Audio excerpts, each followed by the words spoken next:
अगर कोई आपसे इस समय पूछे कि इंडिया में क्या चल रहा है, तो आप उसे बेझिझक कह सकते हैं, इंडिया में इस समय करुण नायर चल रहा है। जी हाँ, 752 के धुआंधार औसत के साथ गेंदबाजों को उड़ाया। अरे वही इंडिया में तो डॉन ब्रैडमैन का भी बाप आया।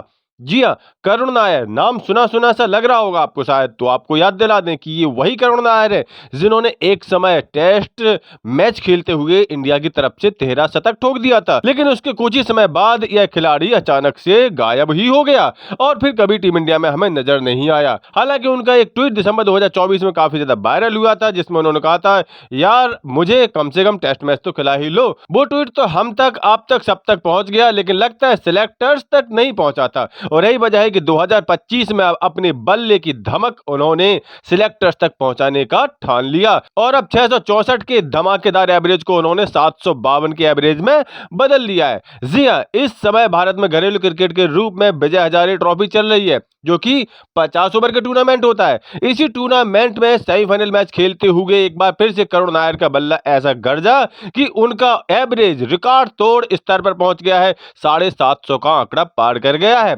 उन्होंने अपनी टीम के लिए सेमीफाइनल में धुआंधार कमाल का प्रदर्शन करते हुए महाराष्ट्र के खिलाफ एक जोरदार अर्धशतक जड़ दिया है।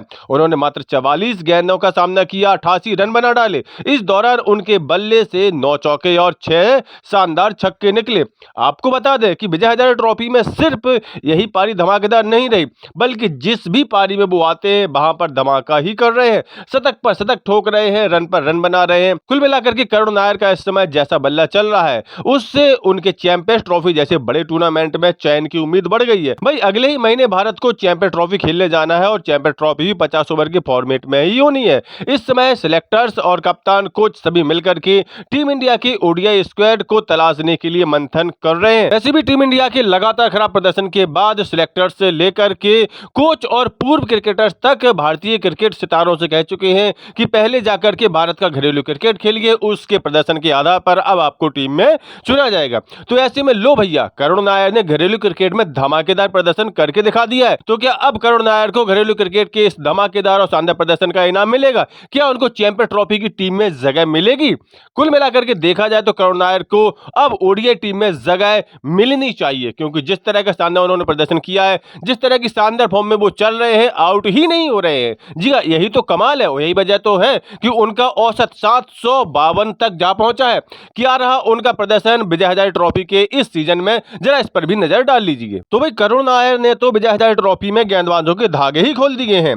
विजय हजारे ट्रॉफी में अब करुण नायर नाम का ऐसा तूफान आया है कि 9 मैचों में ही तूफानी 752 रन ठोक डाले हैं। आपको बता दें कि इस दौरान उनका 752 का जबरदस्त औसत रहा है। 7 पारियों में 6 बार तो वो नॉट आउट ही रहे हैं। आपको बता दें कि 7 पारियों में 5 शतक और 1 अर्धशतक लगा चुके हैं। इस दौरान उनका स्ट्राइक रेट 125 के पार पहुंचा है। इनकी पारियों की बात करें तो 122 नाबाद, फिर 44 नाबाद, इसके बाद 163 रन नाबाद, इसके बाद 111 नाबाद, फिर 112 रनों की पारी, 122 रनों की नाबाद पारी और अब अभी हाल ही में उन्होंने महाराष्ट्र के खिलाफ विदर्भ की तरफ से खेलते हुए सेमीफाइनल मैच में भी 88 रनों की नाबाद पारी खेली है और अपनी टीम को फाइनल तक का सफर पूरा करा दिया है।